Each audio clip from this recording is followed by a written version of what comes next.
Seeker strangers online, I am nobody but I want to be with you. I just want to have 60 seconds topic about being a woman to his man.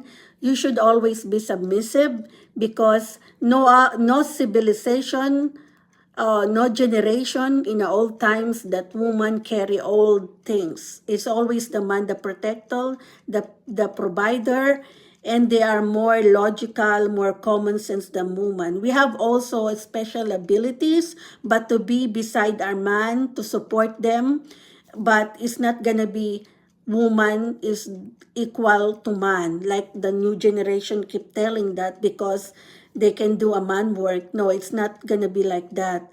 You give the title that man is always the man in a family or any relationship. So don't compete with the man because you cannot win, guys.